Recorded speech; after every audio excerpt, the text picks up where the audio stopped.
Welcome to China Truths. In this episode, we will bring you the following story.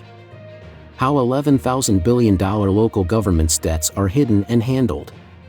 Now, let's dive into the details. It's all covered in today's China Truths. How $11,000 billion local government's debts are hidden and handled. The Wall Street Journal reported on November 29 that the bursting of China's real estate bubble and the loss of traditional income sources like land sales have exacerbated its already significant debt issues.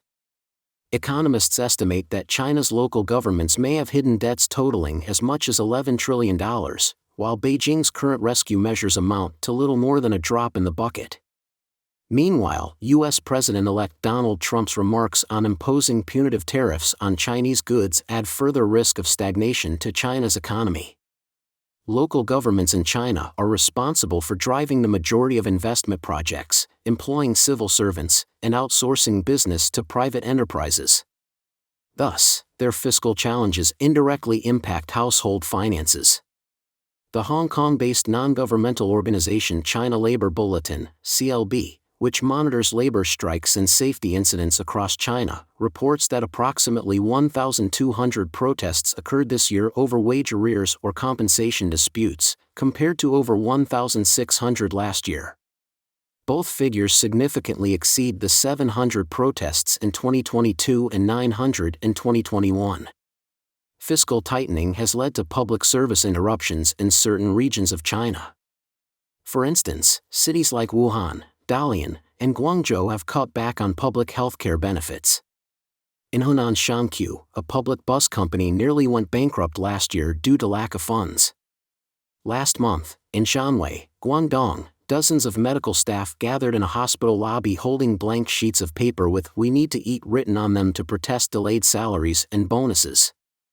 Similarly, retired civil servants in Ichuan, Jiangxi, protested months of unpaid pensions, and in Datong, Shaanxi, banners reading "Pay me my hard-earned wages" were hung on local government buildings. Over the years, local governments have borrowed through complex state-owned financing vehicles to fund projects with limited economic benefits, such as underutilized railways, unoccupied industrial parks, and even ski resorts in areas with minimal snowfall. Since the real estate boom has deflated, revenue from land sales has plummeted. Victor Shi, a professor studying China's political and financial systems at the University of California, San Diego, noted that at certain points last year, provincial debt repayments exceeded 125% of their monthly revenues. At the end of last year, Beijing acknowledged the need to manage hidden debts amounting to $2 trillion. However, economists estimate the actual total to be between $7 trillion and $11 trillion, with as much as $800 billion in debt at high risk of default. In early November, Beijing announced a local government debt refinancing plan, allocating 10 trillion yuan, or about $1.4 trillion, in debt resolution resources to restructure hidden debts. One approach involves replacing short-term debt with long-term debt, extending maturity dates so only interest payments are required without repaying the principal. While this eases cash flow pressures, Victor Shi remarked that it is merely a temporary fix with limited effect. To increase revenues, local governments are also demanding back payments of corporate taxes, property taxes, and consumption taxes. Listed companies in China have reportedly paid 463 million yuan in back taxes this year.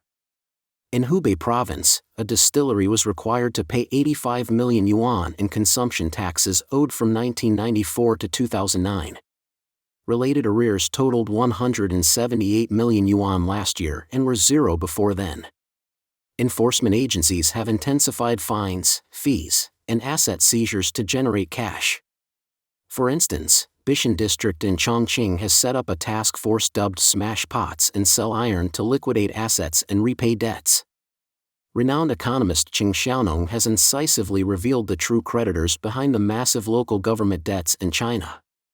He argues that few Chinese citizens realize their household financial assets are directly tied to the enormous debts of local governments. In reality, most local government borrowing relies on draining residents' savings, with banks acting as enablers. Tragically, the Chinese government has kept citizens in the dark, leaving them unaware that their savings have long been swallowed by the government.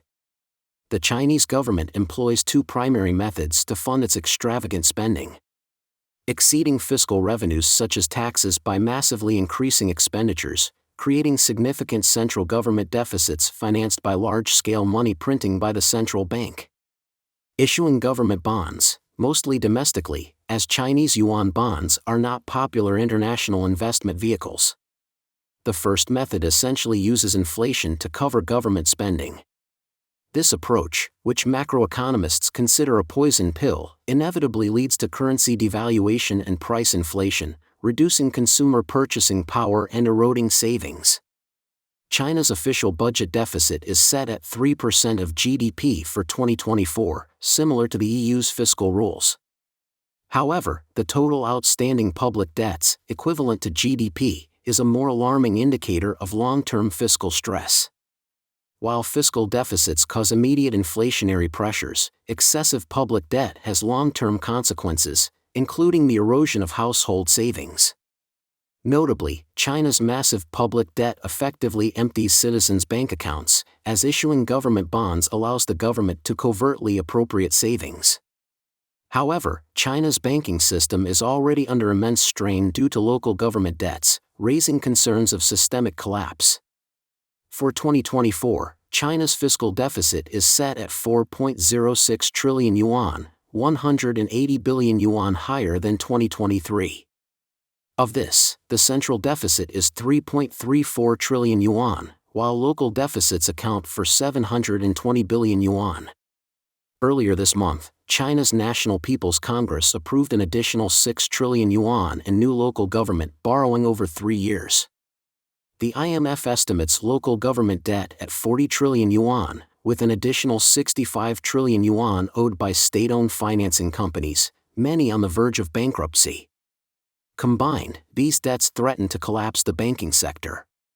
To mitigate the crisis, Beijing has approved 6 trillion yuan in new borrowing, primarily to pay interest on the most urgent debts, delaying a full-blown banking crisis. Unlike private economies, China's state-run banks serve as ATMs for government borrowing. Local governments particularly exploit municipal banks, which are often fully under their control. Government bonds are primarily purchased by local banks, with over 81.5% of bonds held by the banking sector. Among these, city banks shoulder disproportionate burdens, making them especially vulnerable. China's fiscal crisis has morphed into a banking crisis, leaving the banking sector as the last line of defense. While the precise timing is uncertain, signs suggest China is approaching a critical financial juncture.